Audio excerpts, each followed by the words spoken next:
So this is a S.A.L.A.D station. S.A.L.A.D is an acronym or a mnemonic. So S.A.L.A.D stands for Suction Assisted Laryngoscopy, can't say the word, Airway Decontamination.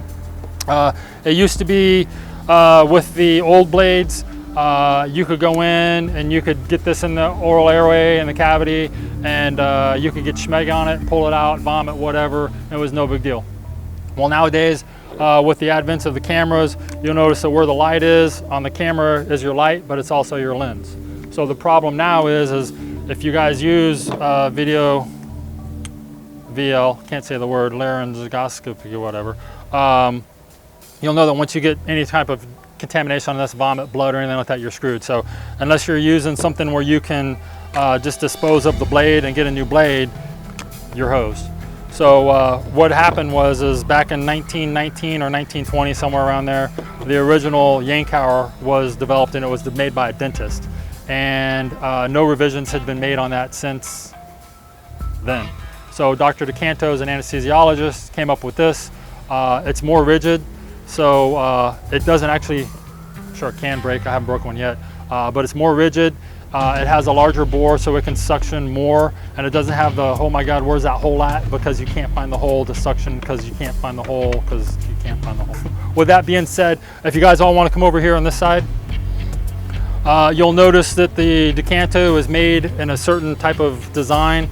It's made that way so that if you look, it actually kind of mirrors when you shove it in the airway or in the mouth, kind of mirrors the formation or the form of the oral cavity.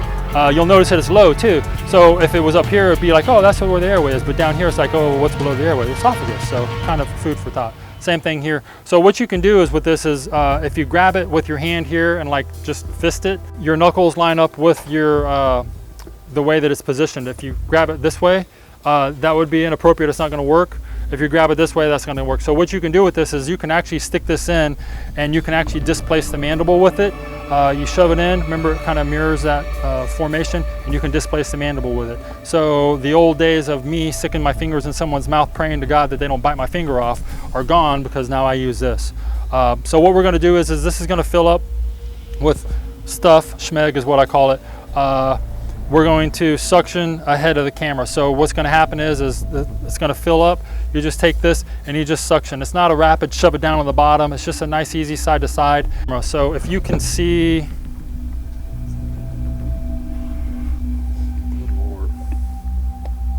that's the epiglottis right there. That's your airway right there. If you look underneath, can you see the tip of the catheter? It goes underneath. You're going to park that underneath the esophagus. Or actually in the esophagus. And what you can do is, yeah, it's on the side. You can kind of push it down and it parks, and you'll see that this is buried almost all the way to the corner. That's going to stay there. It's not going to go anywhere. Then you can let go of it to place your bougie or your tube. The other thing is you'll notice that when it's on this side, you only have a little bit of room. So if you're passing a bigger tube or something that maybe the mouth hole is smaller, you can always pull it out and shove it in on the left-hand side and park it in the same way. Again, you can see the catheter tip, it just goes down on the bottom and it goes underneath and in the esophagus. And then with this mannequin, you got to kind of move it around a little bit. With a person, it goes right in. And then that way this whole side is open. Once you get there, we have bougies because passing the tube on this is rather difficult. It's not, don't take that as a challenge. It's not a difficult airway, just this mannequin is horrible, yeah. So what we can do then is you're going to come in, as long as you can visualize the airway, that's what I'm looking for mainly. If you want to end up passing the bougie, you can pass the bougie. But the whole purpose of this is basically just getting the hand work, because you're used to laryngoscoping here, an ET tube over here, and now you got a suction catheter over here, and oh my God, what am I doing here? I got to do this, and then this has got to go over here, and you can't anybody. So let's just take your time. So suction, this is going to fill up. You're going to suction all the way down to the bottom. If you want to put it on the left, put it on the left. Then you can go ahead and do whatever you need to do. If you want to put it on the right, DeCanto, the way he does it is he shows you, he puts it in on the right and he'll suck it down in there. He'll suction, he'll get everything set up, and then when he's ready, he'll pull this out and then he'll put it on the left side, and then he'll just intubate on this side. So the other thing is this doesn't have to stay in the mouth. Once you suction ahead of the camera, and again, the reason why we're doing that is to make sure that there's no schmeg that's going to get on your camera.